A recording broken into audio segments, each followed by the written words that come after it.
All right, we are live with Alexander Mercouris in London, and we are joined once again on the Duran with the excellent Daniel McAdams. Daniel, how are you doing today? Greetings, gentlemen. Great to be with you. Great to have you with us. And before we get started, Daniel and Alexander, Daniel, where can people follow your work? Sure. At ronpaulinstitute.org is the Institute's site. We do a daily news analysis show Monday through Friday at the Ron Paul Liberty Report. We're live on Rumble at noon Eastern Time. Fantastic. I have those links in the description box down below, and I will add them as a pinned comment when the live stream ends. And before we get started, Alexander, and I pass it off to you, let's just say a quick hello to everyone that is watching us on Odyssey, on Rockfin, Rumble, YouTube. Hello, Alex. On You're first. Yeah. Locals. Yeah. And also check us out on Substack as well. We have a Substack site, Substack community, which you will find in the description box down below. So hello to our moderators as well on YouTube. Thank you for everything that you do. Alexander, Daniel, we have quite a lot of crazy, chaotic news to get to. So I pass it off to you, gentlemen. Absolutely, completely chaotic. We have an endless succession of different situations with this administration, with this particular president. I have followed many American presidents. I can remember going all the way back to Lyndon Johnson. That's as far back as I go. And I have never known an administration that is quite as unstable in its course as this one is, and one which reacts to events as in this extreme way as this one does. Now, can I just say, I go back, I remember in 1967 when Kosygin, the Soviet prime minister of that time, met with Lyndon Johnson in Glasgow. It's just within the tip of my memory, and it was a big event at the time, and it set in train a whole succession of negotiations and discussions between the Soviets and the United States, which led to a process which we called at that time détente. And it was incredibly structured. We had very carefully organized negotiations, mostly conducted in public. There were back channels, but even then, the whole negotiation process was careful and thorough and meticulous and extremely well organized. What we're seeing today is something which is completely different from that, and I'm not sure that it's going in any particular direction. The other thing to say is that domestic politics plays a paramount role in these events.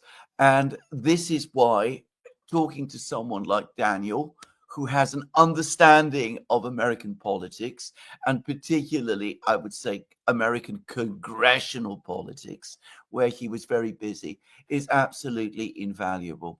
So, Daniel, first of all, are we actually at a breakthrough point with the Russians, between the United States and Russia, or is this just another chapter in an increasingly complex and muddled book? Are we going to see wars in other places, in Venezuela? What is really going on with the Middle East? And what is this president doing? He was going to be the president of peace. He was going to be the president of America first. He was going to focus on the domestic economy. He was going to do various major reforms to the United States. What has happened to all of these programs? Now, I am not going to ask you all of these questions, expect you to answer all these questions that I've just posed in one answer. So let's take them step by step. Let's start, first of all, with the negotiations.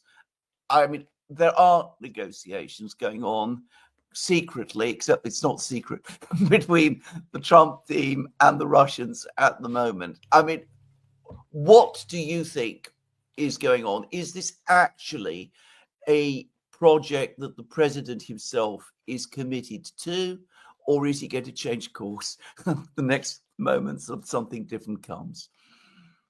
Well, I know it's a cliche, gentlemen, but I do feel like Lucy holding that football, or Charlie Brown holding that football. each time, or Lucy holding it and Charlie Brown kicking it and having it pulled away. Because just as I start feeling optimistic that something has actually happened, and I think there are some indications that something significant is happening right now, practically as we speak. We have the Secretary of the Army, Driscoll, who went to Kiev. It was going to be just a sort of a basic mission to discuss some aspects of the war, and it turned out that he was actually on a mission to be Keith Kellogg, and it turns out that Keith Kellogg better than Keith Kellogg and Keith Kellogg, and he walks away with Zelensky, in an absolute panic, saying, "Okay, I'll talk about this plan. I'll talk about this plan," whereas he wouldn't even considered it just a few days ago. So I think so many things have cascaded, and I know the two of you follow them very closely as well. So many things have cascaded, including an incredibly conveniently timed, massive corruption scandal that is absolutely rocking Ukraine to the core. People don't even know who is in the administration anymore. Between morning and night, people are dropping like flies. They're fleeing to whatever country they can flee to. And the pressure on Zelensky, even within his own servant of the people party, is mounting. So it's an incredible, incredible backdrop for this to happen. What do you think? Why has the president suddenly decided to go with this? Because first of all, there's just 2 points I want to make, and I wonder whether you can comment on them. But firstly, it looks as if the Russians and the Americans are actually working on a paper, in other words, a document. They're putting things down in writing. Now, I've been involved in many negotiations in my time. When that happens, when people are no longer exchanging ideas verbally, but are actually putting things down in writing, that is usually an important moment in negotiations. That's the first question. I wondered whether you agree with that. And the second is it because of the situation on the ground, the fact that the Ukrainians are losing clearly and obviously, the fiction, because I think it was a fiction, the lie actually, that the war was in stalemate, that the Ukrainians were holding their own, that has just fallen apart.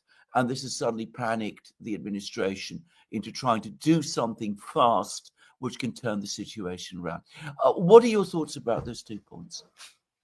I mean, ours is unfortunately the job of speculation, which is all we have. But certainly when you look at what is happening, it appears to me as if the administration has finally jettisoned Keith Kellogg. And Kellogg's role has been to give Witkoff the same Kellogg plan over and over, as you've covered so well on the Duran, the same plan over and over for the Russians to refuse over and over again. Well, it seems this time that the cards have been arranged differently, and that Kellogg is no longer in the process. In fact, planning to resign, we hear, by the end of the year. And so you have a whole new team. You have Driscoll, you have Witkoff, who's always gotten well with Russia, who's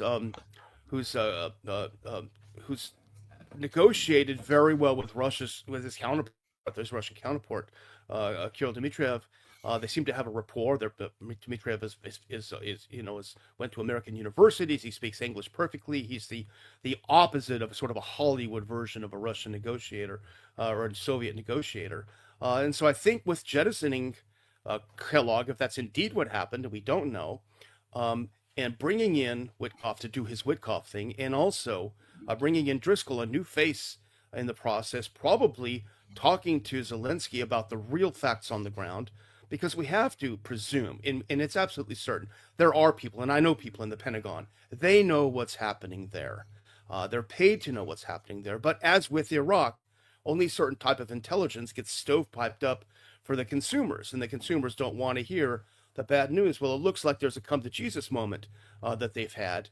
And again, speculation, but someone must have come and said, Mr. President, everything that Keith Kellogg has told you is absolutely not true, and here's the facts on the ground.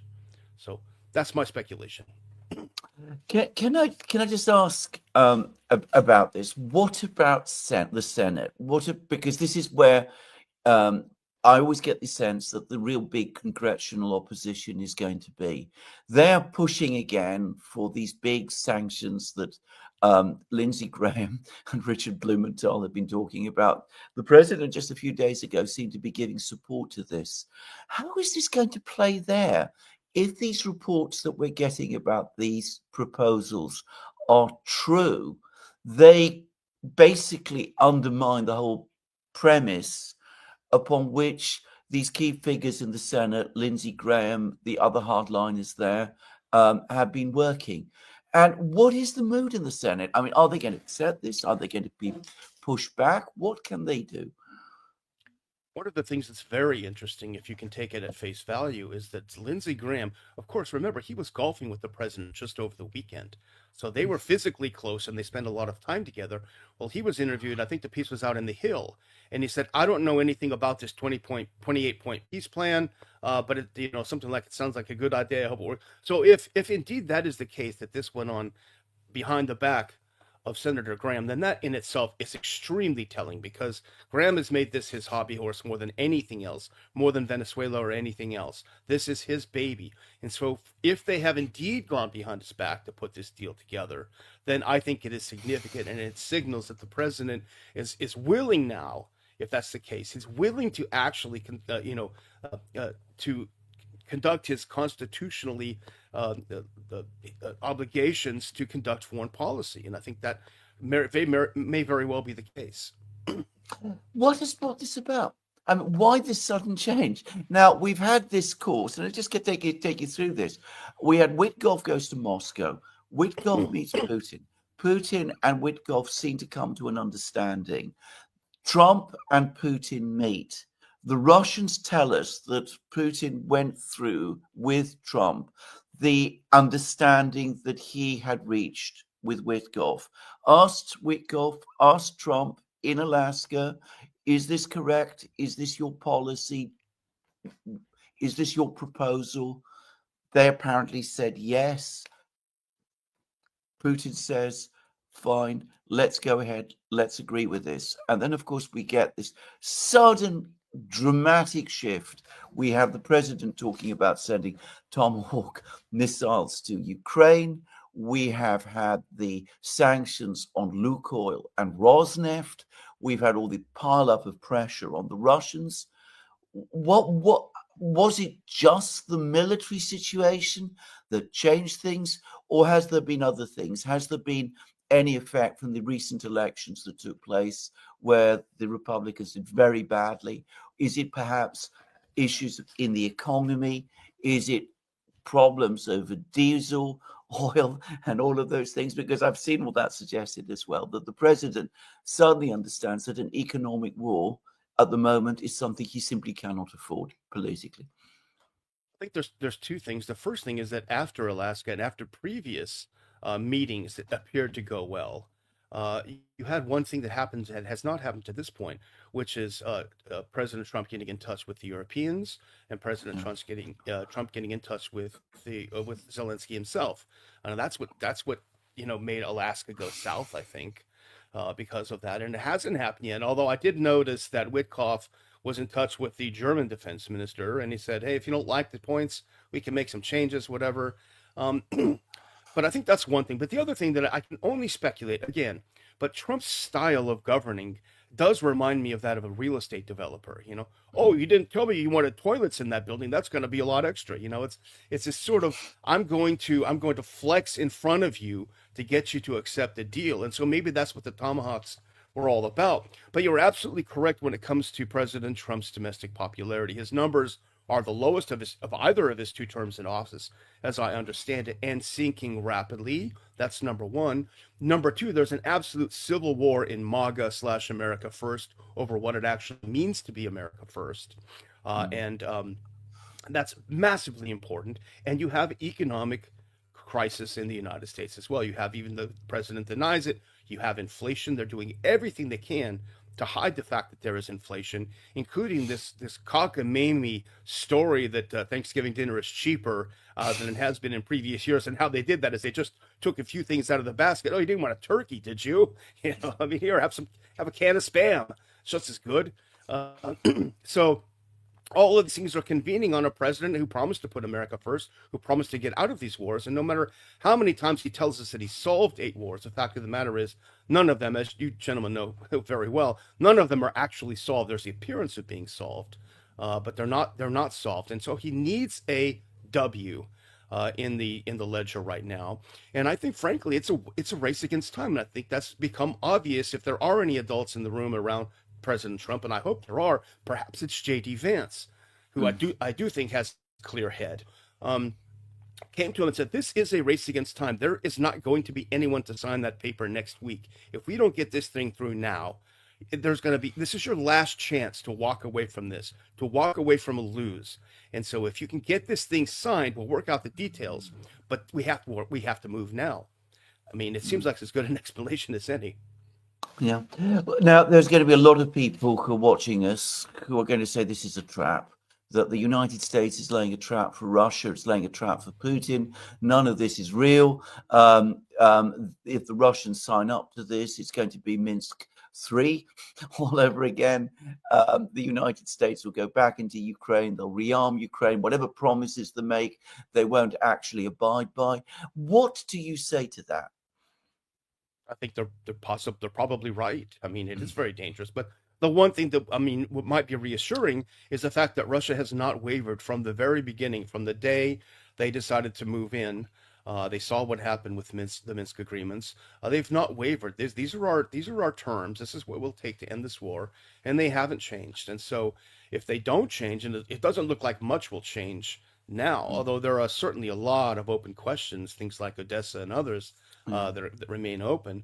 But there's also a significant amount of political vulnerability that President Putin has, because as you both know better than I, of course, his opposition is on the right, so to speak, the hawkish side, and the public is probably there as well. So if he again tries to kick this football and falls, it's going to be bad for him. So I would say that in itself suggests an awful lot of caution on the part of Putin. Well, can I just go through some of the things that have been talked about? And I'm going to put the territorial questions for a moment to one side. But there's talk, first of all, about Ukraine reducing its military. Some say by half, some others say by 2.5 times.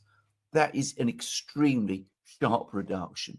There is talk that diplomatic flights to Ukraine are going to be banned, which is again pretty remarkable if true. There is apparently agreement that there will be no Western troops or foreign troops on Ukrainian territory, that the Orthodox Church is going to be reinstated, and perhaps most extraordinary of all, and for me, the biggest change, and the one which I think the Ukrainians are going to be most alarmed by, for many reasons, that Russian will become a state language in Ukraine. Now, the Ukrainians are going to find all that very, very difficult. I know Zelensky's saying that he's going to sort of talk about this, but I think it's impossible that the Ukrainians can accept any of that. And we're not even talking here about the territorial issues. What happens when it becomes clear that they won't accept and that they will say no? And the Europeans apparently are already saying no. France is saying this is capitulation, and that's unacceptable. Other European leaders are talking the same way. Reuters has an article saying that they're pushing back. The Europeans are pushing back. What happens if this hits the buffers? Does the United States go ahead and make this agreement with the Russians over the head of the Ukrainians and the Europeans, as, by the way, it can do? It is absolutely capable of doing that. Or are we going to see them pull back, fall back, and let this process basically falter all over again? And what happens at that point?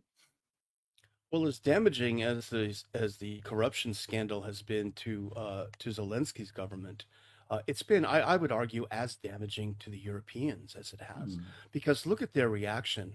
The Germans said today that, well, this is a scandal. It's a real problem, but it will not affect. In fact, we're going to increase our commitment next year financially to Ukraine. So their reaction to it is nothing to see here. The Economist had a piece out. I forget the title, but it was like, let's not let this little scandal affect our great Ukraine project.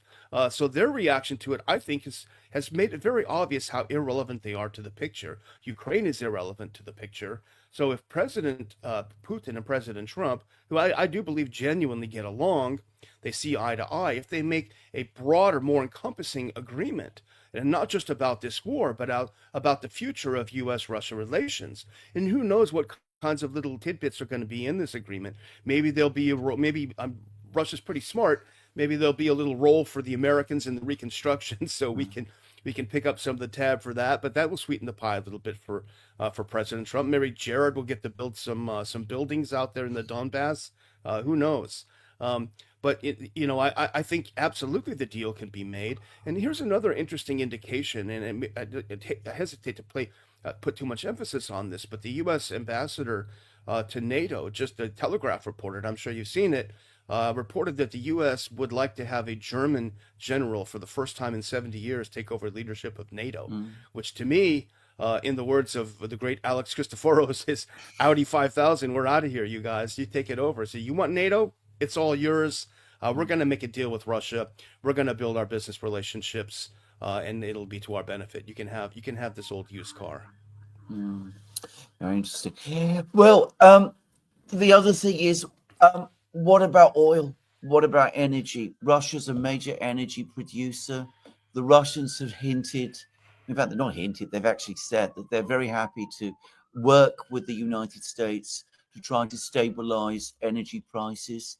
Putin talked very early on. He said, we have similar issues in energy terms to the ones you have. We're an industrial country like you are, but we're also a major energy producer like you also are. We understand that oil prices have to be kept at a certain level to keep the energy system working, but at the same time, not so high that it affects consumers and industry. Is this another area where the Americans and the Russians could usefully work together? Absolutely. And then we have this, it may be a bubble, but we have this AI explosion across the world. It's consuming massive amounts of energy. It's causing the consumer prices of electricity and energy to go up significantly, making it difficult for Americans and others to make ends meet. And that certainly will reflect on for President Trump. The inflation is a problem. Energy costs are a problem. So something like this will stabilize the supply and increase cooperation. Is going to be a big political boost for President Trump. There's got to be something attractive about that. And I think that's why that's part of this 28-point plan would be to get rid of these sanctions, at least from what I've read, to get rid of these sanctions and start this cooperation. It's a win-win. And President Trump can pull a win out of this loss, and it's a loss he didn't have to take. Obviously, as we all know, he could have just walked away, on January 22nd, and he would have won. But he got sucked in. That's how Washington is. It sucks you in. Come on, Mr. President, you're the leader of the world. You can't just turn your back. If we don't do it, nobody else will. It'll never get done. This is the neocon cry of the past several decades, and it's a siren song that sucks in presidents. It sucks in everyone in D.C. And it's difficult to turn your back on it. And I think the President Trump is learning the hard way, not only in Ukraine but perhaps even in Venezuela and elsewhere, that there is no payoff. The neocons will use you up and spit you out, and you'll be gone. Where's the opposition in the United States to this going to come from? Because there is going to be opposition. I mean, you mentioned the neocons; they're still there. Some of them are still in the administration. They're obviously there in Congress. You were talking about Senator Graham a short time ago, but he's far from being the only one. Some people in the Pentagon, I am sure, I'm not saying everybody there, but some of them are. One listens to some of the generals, the retired generals, and they seem as committed to this war as ever, and they still pursue or want victory, or so it seems from the way they talk. So where is the opposition going to come, and how strong is it? And does it have traction with the American people? Well, I think definitely it'll come in Congress. I mean, Congress, I spent, 11 or 12 years there. It's probably the members of Congress and senators are probably the least well-informed people on the planet. Mm. They can't be bothered with reading the news, much less reading anything beyond the New York Times and Wall Street Journal, if that. They're very badly informed. They're very full of themselves. They they're treated like gods there, and they don't really care that much about the issues. But the American people obviously have a different view of this. I think if you look at all the polls for several years now, particularly when we were funding Ukraine, the American people are against it. So they're going to have to hear from their constituents. And I think the good news for those of us who would love to see this come to an end is that that is the one area where the average American does have a lot of influence and the ability to make change. And so, yes, they're going to come kicking and screaming, particularly in the Senate. But I think you'll start to see some coalitions arising maybe in the House, because we've seen the Venezuela coalition between Rokana and Thomas Massey. These are the kinds of coalitions that we were building in the House in the Iraq War. We were working a lot with progressives Yeah. and with conservatives to bring together these groups and to talk about the Iraq War and the surge and all of these things. If you can resurrect some of that, I think you can start seeing some momentum coming. But that is going to be the last. That's going to be the last bastion, I think, of this pro-Ukraine sentiment. Can we actually talk about Venezuela? Because I do think the two things are interconnected. Because just 2 weeks ago, we were looking at potential war. The Gerald Ford was steaming to the Caribbean. It's of course there now. The president was talking about Maduro being the head of the drug cartels and all of that. Now there's actual talk of Maduro and the president Donald Trump talking to each other and negotiating. I mean, it's a bit strange because actually, as I understand it, all the deal has already been agreed, basically. I mean, Rick Grenell met Maduro. They came to full agreement and understanding with each other. But suddenly it looks as if the president is having doubts. Is this again coming from below, that the opposition to this intervention in Venezuela is too strong? And is this something, the fact that this opposition exists, which I suspect surprised the president, is that perhaps why he's also changing tack on other things, like Ukraine, for example? Well, I saw a poll a couple of days ago, and I don't have the number exact, but I think it's something like only 18% of America wants the U.S. to take any kind of military action against Venezuela. It's absolutely unpopular among Americans. It's the last thing they want, and they're already furious with Trump. The conservatives are furious with Trump. His coalition has fallen apart. He's calling Marjorie Taylor Greene a traitor. This is one of his strongest backers and most loyal backer. And so I think he sees that he's hopefully seeing that this is a loser. But the real problem is the fact that the Secretary of State and the National Security Advisor are the same person. And that same person happens to be a person for his entire political life. His dream has been to overthrow Venezuela and Cuba. That's been pretty much all that he's been interested in doing. So you don't have, the National Security Act of 1947 in many ways was a big mistake. Creating the CIA as it did was a big mistake. Creating the National Security State was a mistake. But creating the role of a National Security Advisor probably wasn't such a bad idea.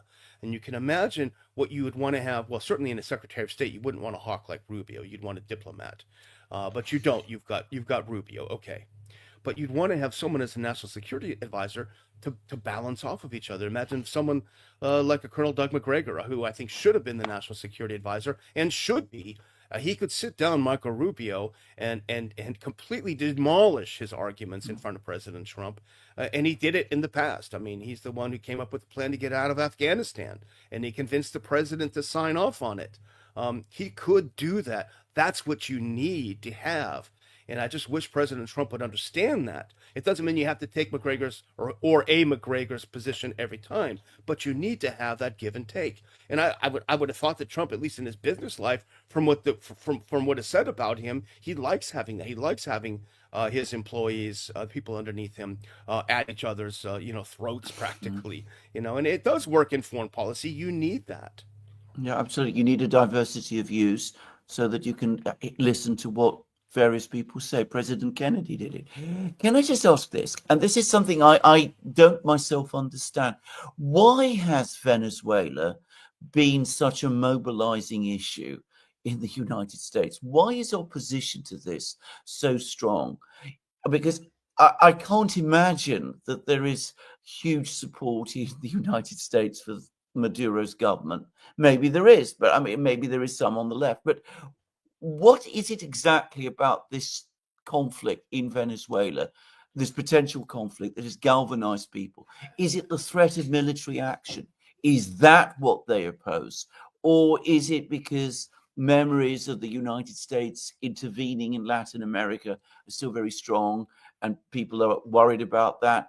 Or is it because of, memories of Iraq? Or is it because this is so contrary to what the president promised that he would do? Or is it all of the above? I mean, what is it about Venezuela that is, has been this issue, made it this issue where the opposition seems to have become so strong? Well, foreign policy action always is a confluence of interests. It's never, Yeah. people want to say it's the oil. The Iraq war was about the oil. Yeah, partly so, but there were other things as well. And I think that's the case here with Venezuela. What I think they wanted to do is create a Saddam's WMDs out of these ships coming out of Venezuela and getting blown out of the water. Each ship, it was argued, is killing 20,000 Americans with the fentanyl that's just pouring out of Venezuela, which of course is patently untrue. It's obviously untrue. And maybe there's sort of a silver lining in the Iraq debacle because people aren't so willing to trust the WMDs, and also for the growth of social media. I mean, the memes across X and other social media outlets of Colin Powell, then Secretary of State's famous UN visit, where he was holding up this supposed little canister of chemical weapons or of WMDs, that made its rounds everywhere in the Venezuela context. And so people immediately, they didn't have to have a think tank in DC produce a paper explaining it. You just look at the picture. Oh, Colin Powell. Oh man, not this again. And I think that happened. And in this case, it worked to those of us who were opposed to an attack. It worked to our benefits to be able to do this. I mean, I'd love to think that the power of our persuasion, our decades doing foreign policy and writing papers and coming up with great ideas, I'd like to think that carries the day. But maybe at the end of the day, it's simply a meme of Colin Powell, ruining Iraq that made the day. Can I come back to domestic policy, big politics, and policies and economics and things of this sort? Is it ever understood in the United States, a whole number of things, that the foreign policy is dictating the economic policy, or rather the economic system? That if you have this kind of, expansionist, if you like, imperialist foreign policy. I know some people don't like it when I use that term about the United States. But anyway, this foreign policy of intervention all the time, everywhere, constantly, that comes with economic consequences that follow. One of the reasons, for example, you could argue why the United States opened up its economy to other countries was precisely in order to win them over in terms of its geopolitical strategies. There might be an economic argument for opening up your economy, but why the reason the United States did it was geopolitical, a fact which I think many people don't quite understand.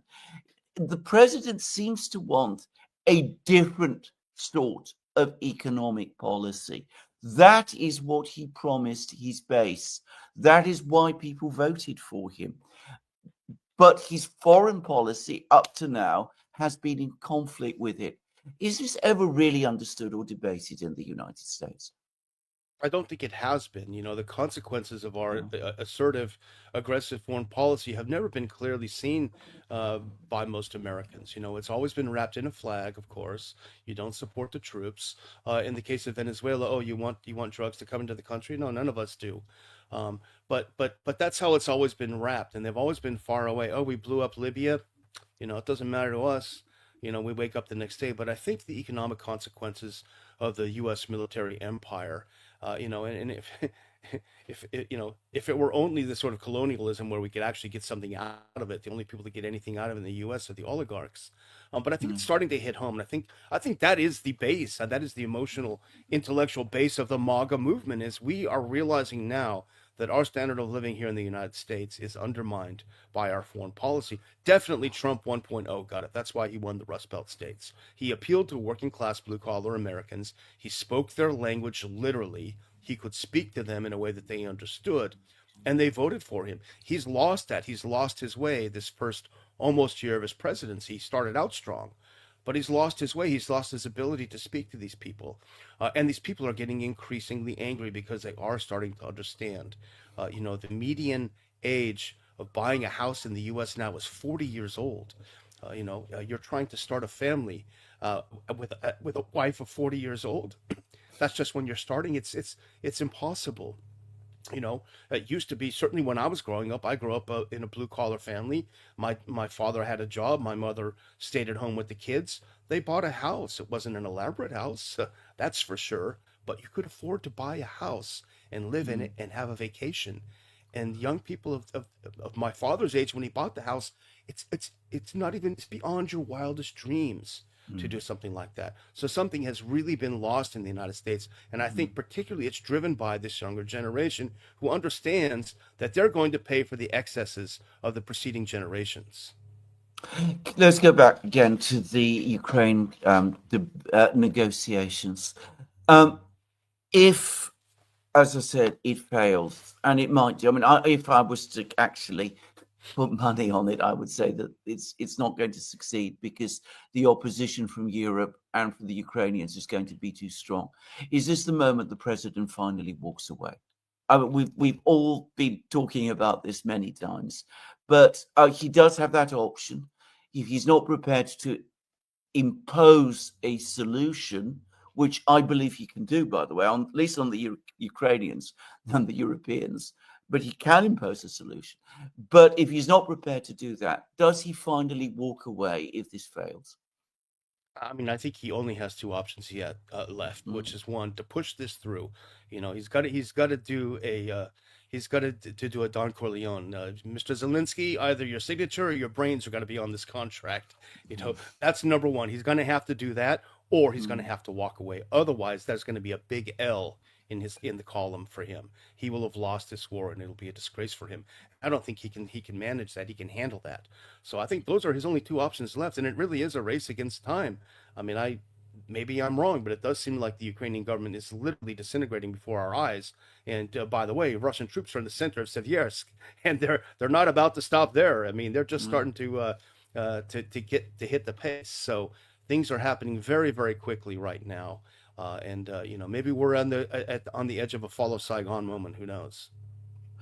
Well, I thank you for answering my question so clearly and so well, Daniel. I think we are in very, very interesting and complicated times, but let's see how it turns out. Are you able to stay with us for a little time? I think Alex will have some questions for you from our viewers. Absolutely. If you can stay with us. Sure, absolutely. All right, let's start with the Palantir 7321. Question for the panel: what is your view of the hardliner faction in Russia? Are their criticisms of Putin's soft strategy valid or misguided? Who would like to start, Daniel or Alexander? Alexander, Daniel, you probably you- know more about it than I do. I focus more on U.S. internal politics, but go ahead. No, I mean, this criticism is there, and it has certainly grown stronger.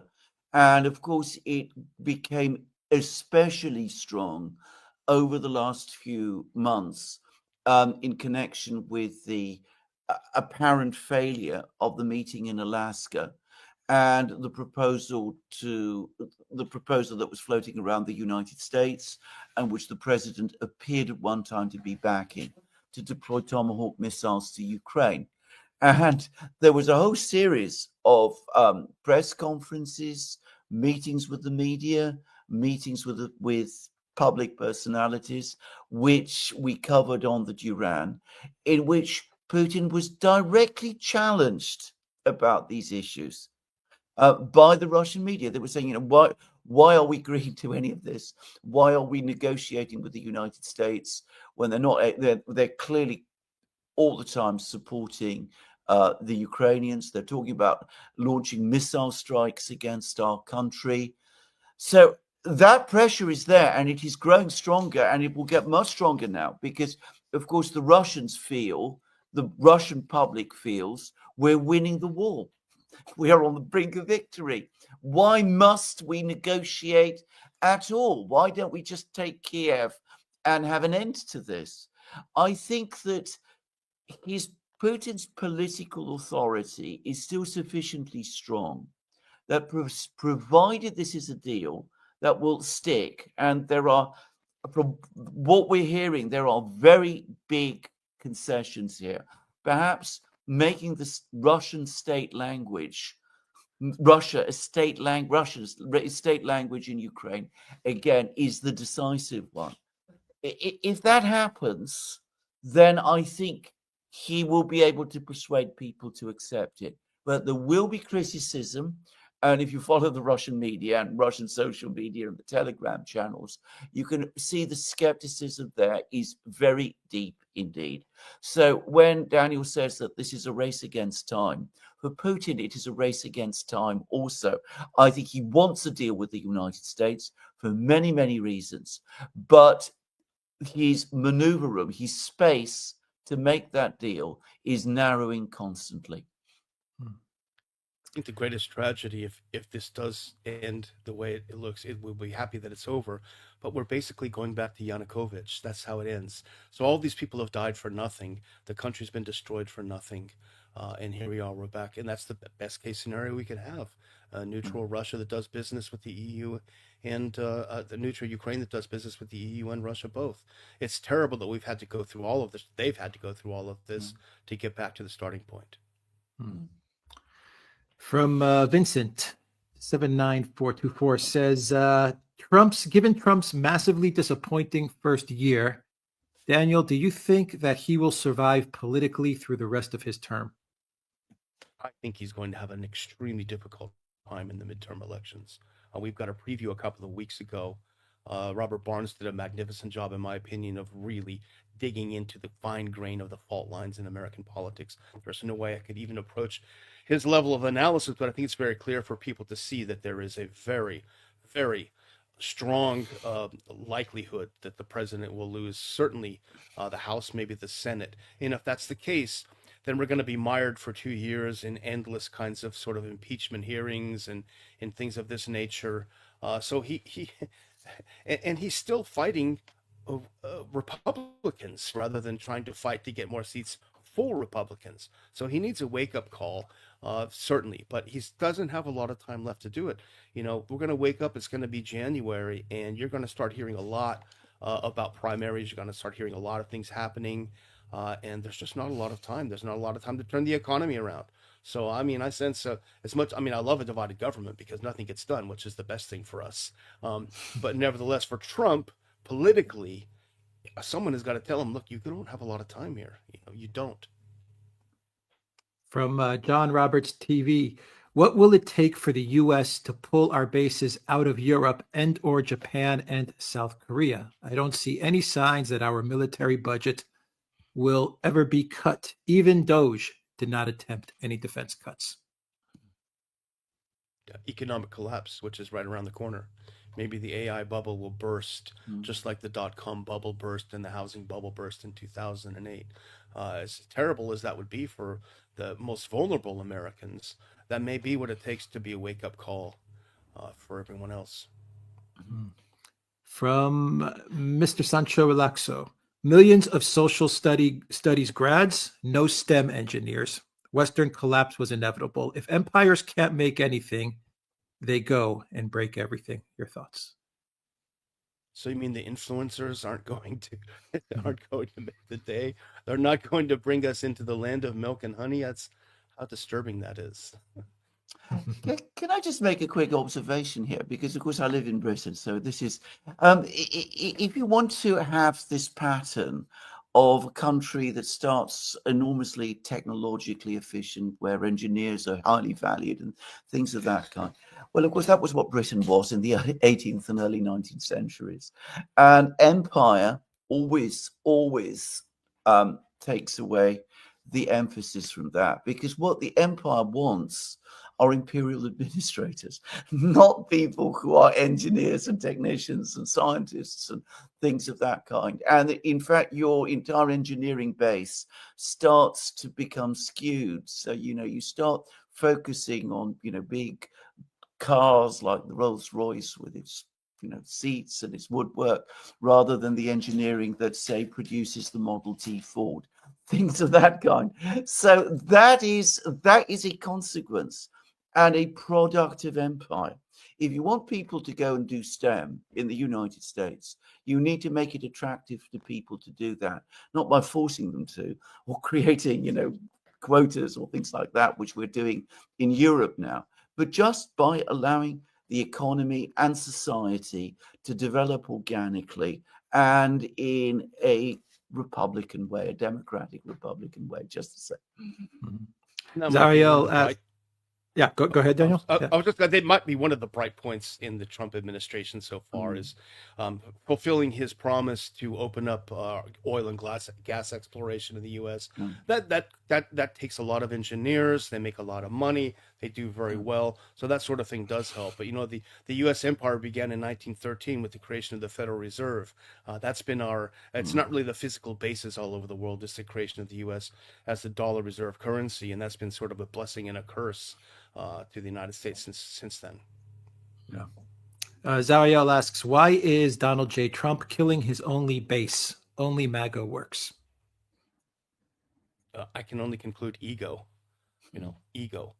They dared challenge him. Thomas Massey dared to challenge the big beautiful bill, which has turned out to be an absolute nightmare for America and for the president. But he dared to say no.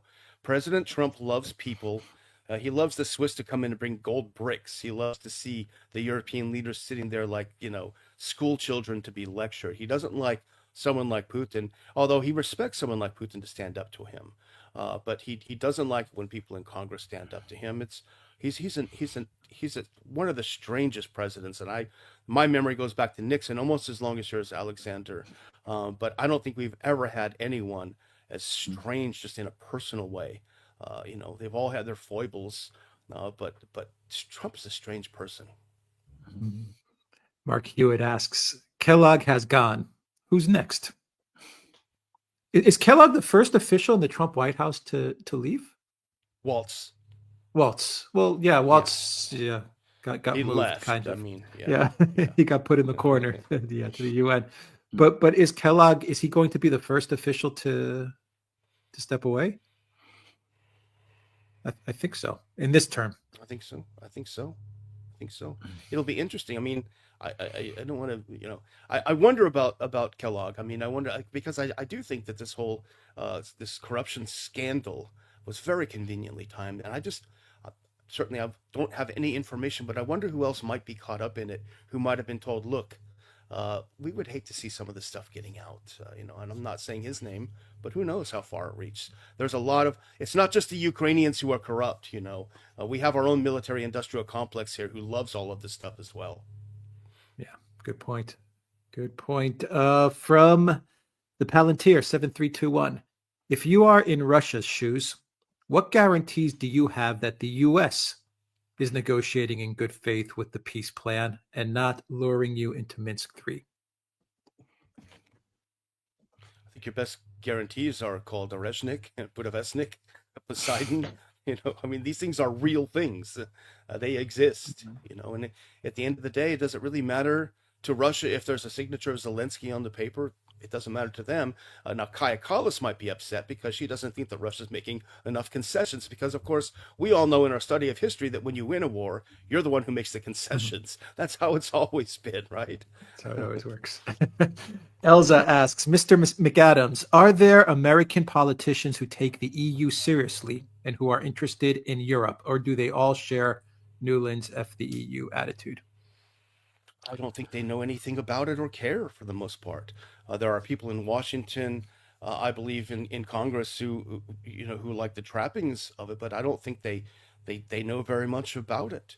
They don't know very much about anything. You have Joe Wilson, the congressman from South Carolina, who for years and years ended every House floor speech with "God bless America," and we will never forget 9/11. Well, 2 weeks ago, he was sitting there with the head of Al Qaeda from Syria in his office with his arm around him. You forgot 9/11, Joe. That's Congress in a nutshell. It really is. Good point. Arcane Eclectic says, did Xi Jinping tell Trump, hands off Venezuela? I don't know about Xi Jinping, but something is unlikely, but yes, something unlikely. is putting doubts, at least sort of doubts, in Trump's decision to go into Venezuela. Xi Jinping? No. Domestic politics, domestic events, I think, is much more likely. I mean, it's if only 18% of the people support it, a president who is as unpopular as Trump is becoming probably feels he can't risk it. All right. One more question comment from Zariel, and we will let you go. Daniel McAdams, great show. Zariel says the VW is closing the glass manufactory in Dresden. No. Bentley, Rolls-Royce, MB, BMW, Audi, all dying slowly but surely, thanks to NATO and the EU neocons. It's all closing down. I remember I was at UC Berkeley in 1988, I think it was, and Helmut Kohl came and gave an address, and it was the Cold War was over. Germany had succeeded. The great industrial powerhouse, Helmut Kohl, for all of his faults, a giant of a man in more ways than one. Here he is speaking. I mean, it was an amazing moment. I grew up with such admiration for Germany. This is the place where the trains ran on time, even after World War II. An industrial powerhouse, and it's absolutely depressing for me to see what's happened. If everything that's being reported is true about, and you look at the layoffs in Germany, the destruction of the auto industry in Germany, it is just on a personal level, it is so depressing. It is true. I'm sorry to say. I mean, I've gone down to Germany. It is absolutely true. In fact, in some ways, I get to say it, I think it's even worse than the actual reports that one hears, because Germany is a country of large numbers of medium-sized businesses which do all kinds of important things, and they're being particularly badly hit, and that doesn't make the headlines in the same kind of way. Elza says, great guest. Thank you. Such a pleasure. Second that. Thank you, Daniel McAdams. Absolutely. Pleasure having you on the Duran. It's been an honor to join you. It really has. And come and let's have you again, please. Before you go, Daniel, once again, where can people follow your work? RonPaulInstitute.org. You can watch the Ron Paul Liberty Report Monday through Friday live on Rumble at noon Eastern Time. Those links are in the description box down below. Daniel McAdams, thank you. Thank you. Thank you.